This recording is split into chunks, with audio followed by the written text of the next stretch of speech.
Then, in the same year, Chof Av, 1964, it was the 40th Yortzeit, the 20th Yortzeit of Rabbi Levi Yitzchok, the Rebbe's father. And this time I was in New York that summer, and I went with the Hasidim to the Rebetzin's house, and the discussion centered around the last days of her husband, and she described all of the people who helped, and when he passed away, arranging that there should be a funeral which was fitting for such a great tzaddik, with various equipment and various articles that were needed, and how people went with great sacrifice and great strain and made everything as it should be. And what I remember very clearly, because this was the last time that I actually met the Rebbetzin Chana, it was about 7 weeks before she passed away. And she said, as we were leaving, it was at the door, we were standing near the door, it was in the afternoon or early evening, and she said, in my life I've seen a lot of great people. Her father, Meir Shlomo, was a very great Rav. She said, my father was a great rabbi, and there was nothing to be ashamed of my husband, my man. And they, in turn, were both visited by many great sages and leaders and rabbis and various great people.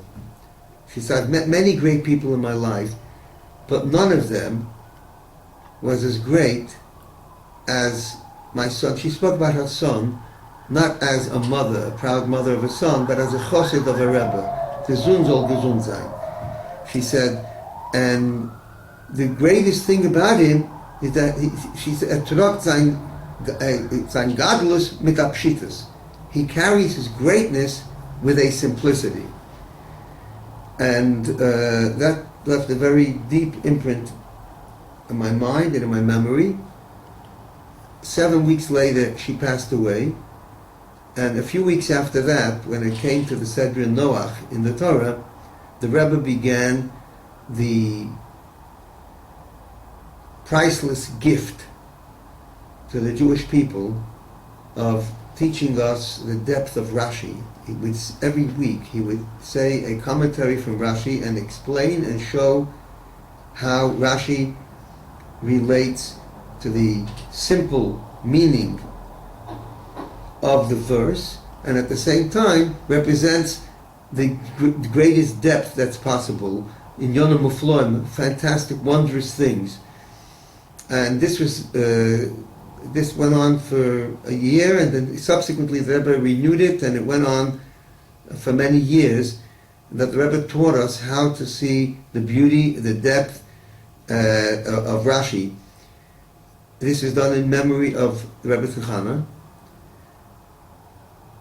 And very often the Rebbe spoke about the beauty of Rashi, how he combines a commentary which is taught to 5-year-old children. They can understand the basic meaning of the text through Rashi, and at the same time, the deepest halachic points, the deepest secrets of the Torah, the mystical aspects of the Torah, are all expressed in Rashi.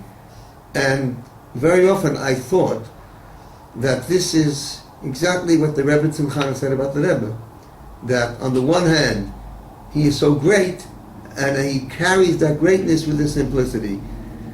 And if a person really wants to have a relationship with the Rebbe, the way to do it is to study his Torah, which gives a simplicity, what shall I call it, a clarity, a sharp understanding of exactly a smooth way of seeing how all aspects of a specific matter are made as clear as day, and at the same time one is introduced to the depth and to the layers and to the various nuances that there are in Torah and in all aspects of Torah.